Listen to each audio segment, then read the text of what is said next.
నమస్కార్ నేను మీ సితారని welcome back to this week's new episode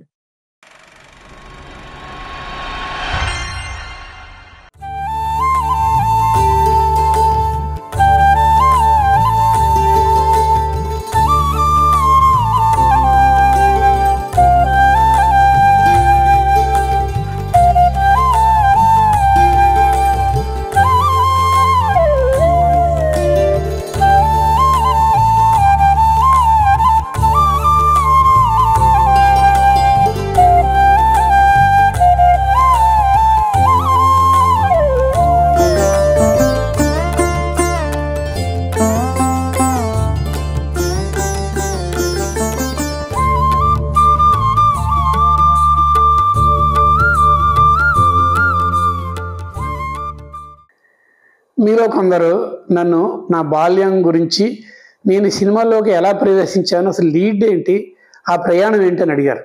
అది ఇప్పుడు మీకు వివరిస్తాను. నేను పుట్టింది వెస్ట్ గోదావరి డిస్ట్రిక్ట్లో ఉన్న భీమవరం ఊర్లో.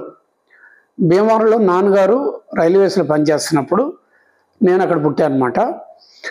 అక్కడ లెవెల్ క్రాసింగ్ అని ఒకటి ఉందన్నమాట.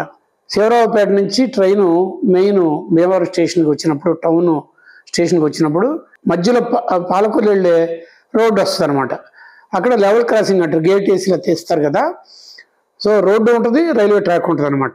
ఆ దానికి రైల్వే ట్రాక్ అనుకొని ఒక పెంకుటిల్లో ఒక 5 ఉన్నాయన్నమాట. తాతరాజు గారు కొట్లు అనేవాళ్ళు. దాంట్లో ఇటు నుంచి 4వ కొట్లో అక్కడ నేను పుట్టాను అనమాట. నాన్నగారు ఇక్కడ రైల్వేలో టీటీ ట్రావెలింగ్ టికెట్ ఇన్స్పెక్టర్ అనమాట. అక్కడ నా చదువు స్టార్ట్ అయింది. మా ఇంటి ఎదురుగుంటానే ఒక చిన్న ఎలిమెంటరీ స్కూల్. మా ఇంటి దగ్గర నుంచి 10 అడుగులు వేస్తే రోడ్డు దాటితే ఆ స్కూల్ అనమాట. అక్కడ నాకు బాగా ముద్దు చేస్తూ మా నాన్నగారితో మంచి ఫ్రెండ్ అయినా ఎర్ర మాస్టర్ అంటాం. ఆయన పేరు శ్రీనివాస శర్మ. ఎర్రగా ఉంటారన్నమాట, స్వరద్రూప్ అంటాం కదా, అలాగా. ఆయన నన్ను స్పెషల్గా ఇష్టపడుతూ నాకు మంచి చదువు చెప్పారు.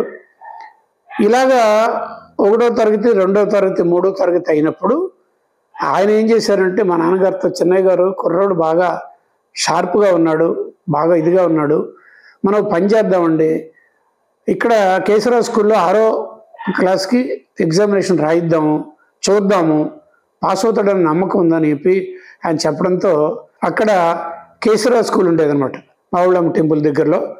ఇప్పుడు అది అక్కడ చిన్న లేక్ ఉండేది, అది బస్ స్టాండ్ ఏదో చేశారు ఇప్పుడు నాకు తెలిసి, ఈ మధ్య వెళ్ళినప్పుడు చూశాను. అక్కడ ఆ కేశవరావు స్కూల్లో 6వ తరగతి రాయించారు. 3వ తరగతి స్టూడెంట్ చేత నా చేత రాశాను, లక్కీగా పాస్ అయిపోయాను. కానీ ఇప్పుడు అసలైన విషయానికి వస్తాను. ఏంటంటే, నాకు ఊహ తెలిసి నేను కొంచెం అబ్జర్వేషన్ వచ్చేటానికే ఇంట్లో నాన్నగారు హాబీ ఫోటోగ్రాఫర్గా తీసిన ఆ రీల్స్ డెవలప్ చేయడం, ప్రింట్ చేయడం అని నా కళ్ళెదురు జరిగాయి. 620 box camera, Kodak box camera ₹6 కొన్నారని చెప్పారన్నమాట. ఆ 620 బాక్స్ కెమెరాలో ఫిల్ము లోడ్ చేసి ఆయన అవార్డులు తీసుకున్నారు, ఎక్స్పోజ్ చేసి. ఇలస్ట్రేటెడ్ వీక్లీ ఆఫ్ ఇండియా అని ఒకటి ఉండేది, దాని కాంపిటీషన్ ఉండేది. దాంట్లో ఈయనకు 2 సార్లు పాలకొల్లో తీసిన తెరచాప బ్యాక్గ్రౌండ్లో ఒకటి, బిచ్చగాడు తోటి అవార్డులు కూడా వచ్చినాయి. ఆయన ఒక ఫోటోగ్రఫీ చేయడం కాకుండా ప్రింటింగ్, డెవలపింగ్ కూడా చేయడం మొదలుపెట్టారు. దాని తాలూకు కెమికల్ తీసుకొచ్చేసి, ఆ డెవలపింగ్ డిష్లు తీసుకొచ్చి, కాంట్రాక్ట్ ప్రింటింగ్ బాక్స్ తీసుకొచ్చి, ఇవన్నీ మాకు కళ్ళెదురు కనిపించాయి అనమాట. ఆ వైట్ పేపర్, బ్రోమైడ్ పేపర్ అంటారనమాట, దాన్ని ఫోటోగ్రఫిక్ పేపర్, అది డిష్లో పెట్టి, ఈ పాయింట్ మీరు కూడా ఇమాజిన్ చేసుకోండి.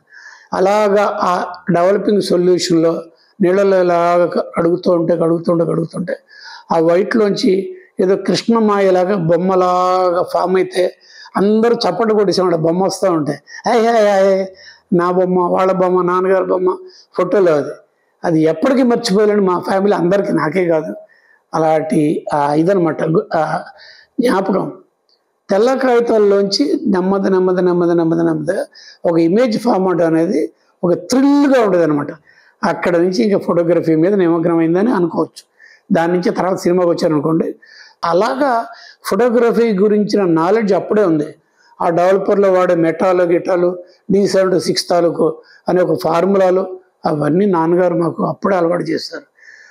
దానాదైనా చెప్పేది ఏంటంటే, చిన్నయ్య గారు హాబీగా ఒక బాక్స్ కెమెరా కొనుక్కొని హాబీతో నుంచి ఇలా ప్రింటింగ్ డెవలపింగ్ ఇంట్లో చేయడం వల్ల అది మాకు అబ్బింది.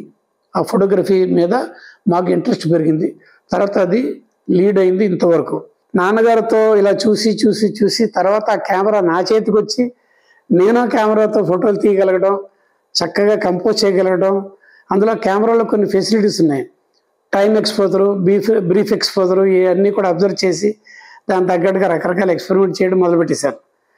సో ఇంక నేను ఇంటి ది ఫోటోగ్రఫీ కొంచెం లోపలికి లోతు వెళ్తున్నాను.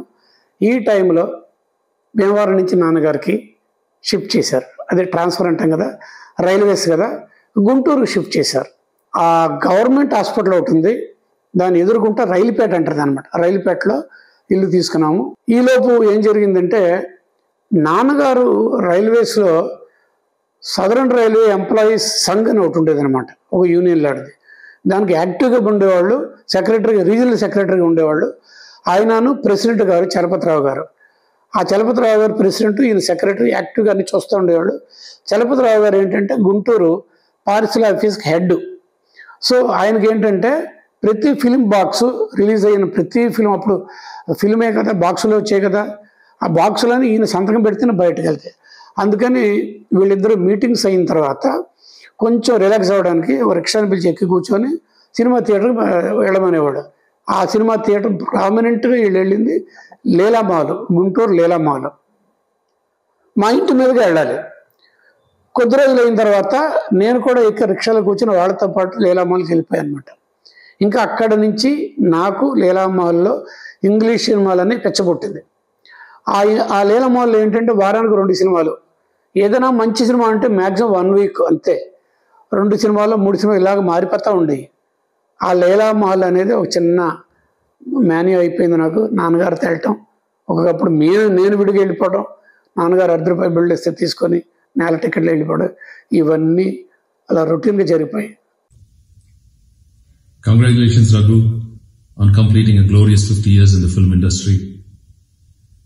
You truly deserve to celebrate this incredible milestone as a cinema photographer and director. Your hard work and dedication in your art has inspired many. I've enjoyed so many of your great works, films like Sitara, Siruvanella and Swati Mutyam. And you've shown your brilliance as a director in film Kallu. And I was also very fortunate to work with you. You were my cameraman for my second film, Brahmarudralu. I learned a lot from you. And Ramayana Film School, thank you for all the valuable services you've done for this film school. And I'm wishing you all the very best for your next chapter. May it be as rich and fulfilling as the last 50 years. God bless. All the best. ఈ ఎపిసోడ్లో చాలా interesting విషయాలు రఘుగారు చెప్పారు. మీరు like చేశారని అనుకుంటున్నాను. మీ అందరికీ ఓ humble request. Please like, share, subscribe to MV Raghu film diaries. అలాగే మీ అమూల్యమైన కామెంట్స్ పెట్టండి. అది మా ఛానల్ అభివృద్ధికి ఎంతో అవసరం. మళ్ళీ వచ్చే వారం మరో కొత్త ఎపిసోడ్లో కలుద్దాం. మీ సితారా. మీకు నచ్చితే మీ ఫ్రెండ్స్కు, ఫ్యామిలీ మెంబర్స్కు ఈ ఛానల్కు సబ్స్క్రైబ్ చేయమని రికమెండ్ చేయండి. By by.